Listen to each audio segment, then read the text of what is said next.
Welcome to TradeTheMBI.com. This is John. This report is for the 17th, and well, Juggernaut continues, even though if it's just a little bit slighter than it was before, but the momentum is still strong. We did notice the white MBI here rising all the way up to 9.6 now, but until you see a failing of the magenta, the momentum is still there. Of course, looking at the shakeout rising histogram still, same with the gold rising. So none of that's changed from a bull standpoint. We had some positive extremes that I spent some time going over and talking about that needed to be filled. And when you look at the daily here, same situation. This starts all the way back from right here on the 19th, well, the 10th, I mean, and that becomes the breakout bar, really, where we move back up to. But that low will get revisited when the time comes. That is not yet because we don't have that signal. From an NQ standpoint, literally mirroring it. I mean, this is strong with DOC cyan below red, which is always a buy.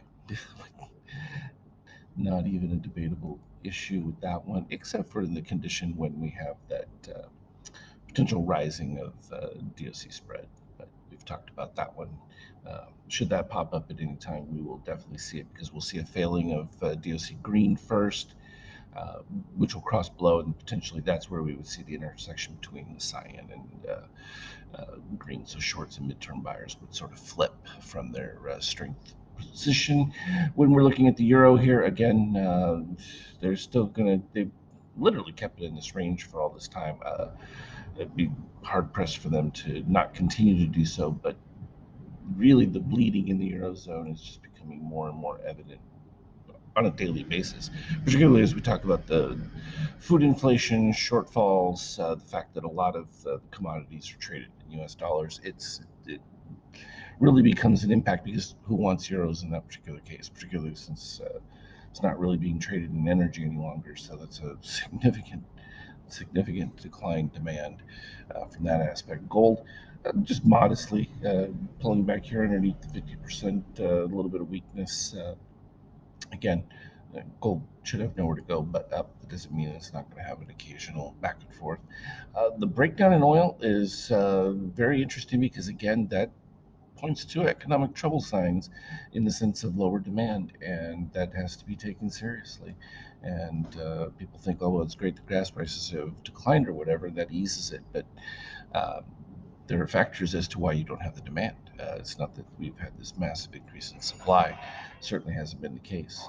From a TLT issue, still back and forth with some of the drawdowns we saw today. There was a nice pump back into treasuries that drove the yield down slightly, but we still expect TLT to continue to break down, resulting in higher rates. Though the more softening news you get, the more people are going to be convinced the Fed isn't going to do anything as far as rate rises, but they're not going to see any change in the core concept of inflation. So it's kind of a moot point at this particular point. They're going to signal when they're ready to change.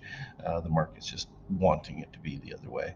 From a Bitcoin standpoint, again, we talked about the daily chart the other day, and here it is from that 60-minute. It was pretty clean from the sell, and it never recovered like the market did. The broader market, the S&P at least, came back pretty strong.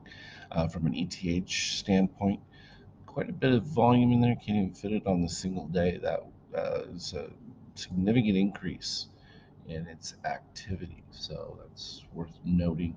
Um, but it was also mostly to the negative side. Not as bad as what Bitcoin was doing, but needless to say, still within that same range.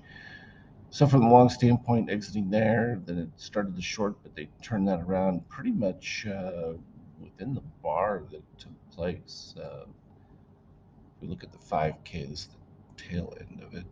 Again, pretty decent. So we started off in the morning filling back some of the positive extremes that were marked from the previous uh, run up. I had put that on our chart that we needed to be thinking about these coming back, this 42.81 level. And sure enough, the morning started. We got close to it, didn't quite fill it, but like I said, we would get to it, and sure enough, we did. And then no sooner do we get it than you get your turnaround buy configurations, and right there, So we got all the classic telltales. We have the dip of orange below red, green crossing above. Steel was on the rise there. We have the magenta over yellow and the cross of blue in that, and takeoff. However, as you can see, it started with positive extreme. We're right there at the 42.94 range. And so we went all this power up. Started to look like it had the potential here, but this was pretty strong as far as the decay coming down and the DOC spread hitting a little late, which is why it wasn't much of a downturn. So as soon as you get that pop back up with the orange dip, sure enough, we got another leg of it up and produced a series more positive extremes as well. So when the secondary one hit, this is a much cleaner uh, from that aspect. And then even though it was congruent in the sense that we had higher histograms here for the shakeout than the previous high. So from that standpoint, there was no problem with it. It's just the algos had preset these ranges and they draw themselves right back to it. And it's too regular for us to ignore it, and which is why we don't ignore it and why we've always had this indicator.